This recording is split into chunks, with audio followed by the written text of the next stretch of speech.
Okay. As far as I'm concerned, sitting on these horses on the fence is part of the groundwork. So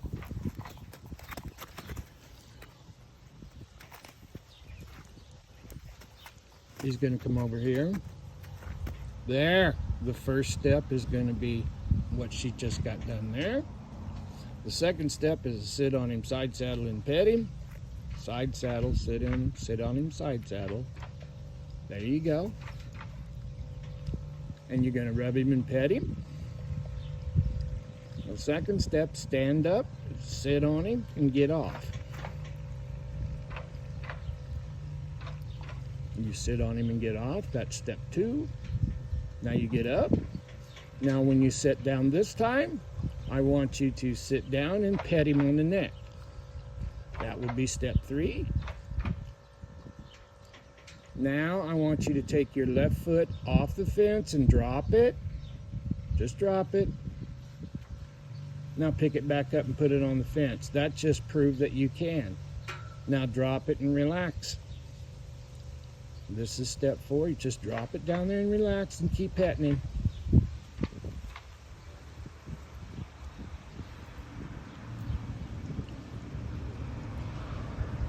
Now get off. You don't get in a hurry to get off. Okay. That's how this exercise goes. You sit on him side saddle, you drop your leg, you pet him. You drop both legs, you pet him, and you get off. And you keep doing this until you're comfortable enough that you know what's going to happen next. How did we get to this spot? Carrie, after you get this done, you pet him. Now you sit on him and pet him. Be aware of how he's standing. He's at a little bit of an angle, but you're aware of that. Nothing's going to surprise you. Now you sit down. If he stands still, you pet him with your right hand. You drop your left leg down. Just relax while you're petting him. Now you pick it up. Now you stand up. Now I want you to go back to the middle of the pen and show him how you got him ready to do this. And as far as I'm concerned, folks, this is just groundwork. If you can't sit on them and scratch them, if you can't drop both legs on them and scratch them, you know, Tom said if they don't pick you up on the fence, they ain't ready to ride. And I believe him. I've believed him my whole life. And this is just groundwork. We've already went through the process of fly spraying him and brushing him.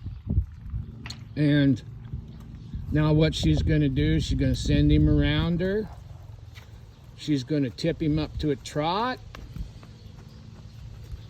Now she's going to change her mind to walk. The horse is starting to read her intentions. Now she's going to change her mind to stop by letting the energy out and relaxing. If that has to be reinforced, there, walk up to his shoulder and give him a pet. You didn't have to throw the rope across his back. But if you have to reinforce the thought to stop, you just throw that rope across his back. Now you change directions and you repeat that. You get the circle established. This is the prerequisite for teaching them to come to the fence. They have to decide to stop and stand still. You have to decide if it's good enough. Your expectations of performance are what's going to determine your results. She's thinking, she picked up her thoughts to a walk. Now she's going to relax her mind and let that horse walk. Now she's going to think stop and see if that horse is reading her intentions by relaxing. Horses are empathetic creatures. You relax your mind, now you go pet him on the shoulder, and by the time you get there, he'll be stopped.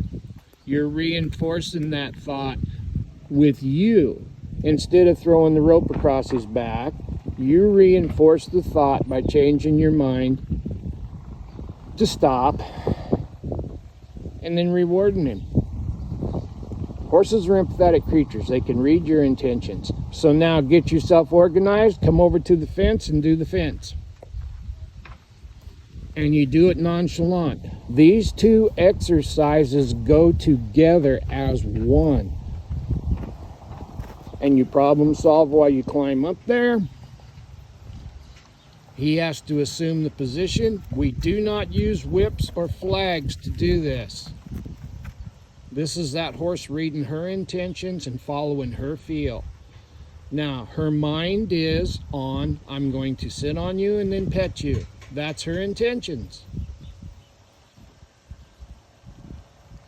And if that goes good, the next step is she sits on him.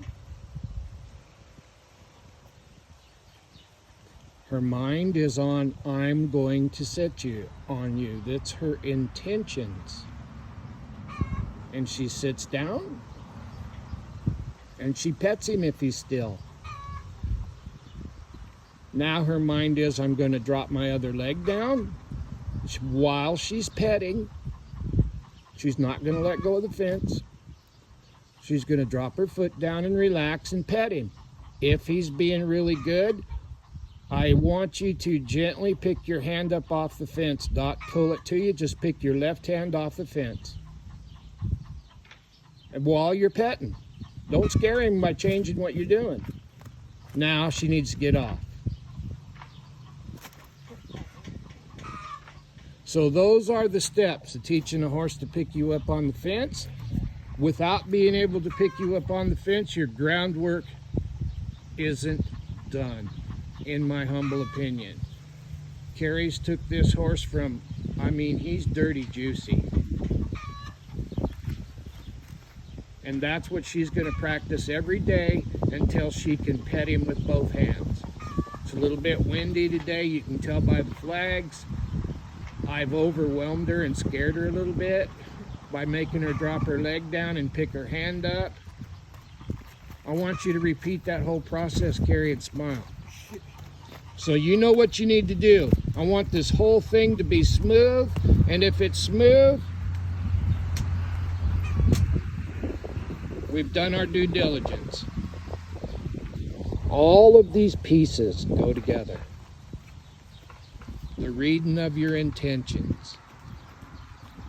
Keeping your emotions under control. Because if this horse in this round pen gets scared, the only confidence is going to be the confidence that the human has.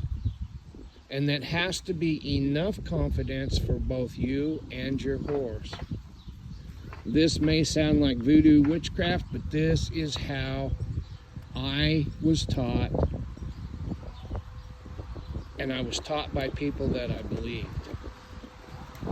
Remember, picking them up on the fence, if you have to use a flag or a stick, you're not anywhere near ready, and you're forcing that horse to do it instead of allowing him to do it. And that is one of the most important lessons that we teach out here. Is we ask them, we educate them, we don't make them. We problem solve, and we educate. Punishment's late. This horse is doing the absolute best he can. It wouldn't surprise me a damn bit if this sumbitch didn't have 100 speed index. If he's done what you want him to do and you're ready, it's time to just walk over here like you're going to the next big moxie. And remember, you're in charge. The smoother and the more precise you are, the more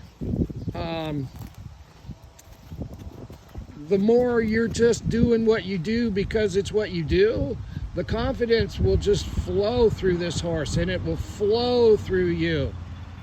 Now you scratch him. Now you stand up and you sit on him. And if it's a green light, it's a green light. If it's not a green light, that's what you got to work on. If it's good, it's good. Now you sit on this dirty booger. If it's If he's still and he's confident and he's relaxed and you can drop your leg down, do so. Because I just want you to relax more. If you drop your leg down, you will be relaxed more. Now you keep petting him while you're doing all of this. Now gently pick your left hand off the fence, just up an inch. Now keep petting while you're doing it. Now put your hand down, put your foot on and get off. Slide down in between him and the fence.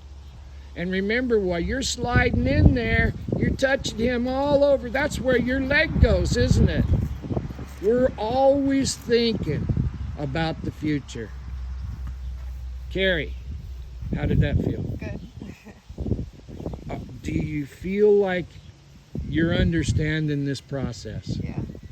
Do you see where this is headed? Mm-hmm. When you can scratch him with both hands and you're totally relaxed like a Paiute, all you do is squeeze him and go forward. But this is not a speed event. This is a confidence thing. If you want your horse to be confident in you, you have to be confident in your horse. And it sounds really simple, but when you're sitting up there and you've never sat on this colt before, it's a little nerve-wracking, ain't it? Yeah. Trust is everything. Trust is everything. Good job, sis.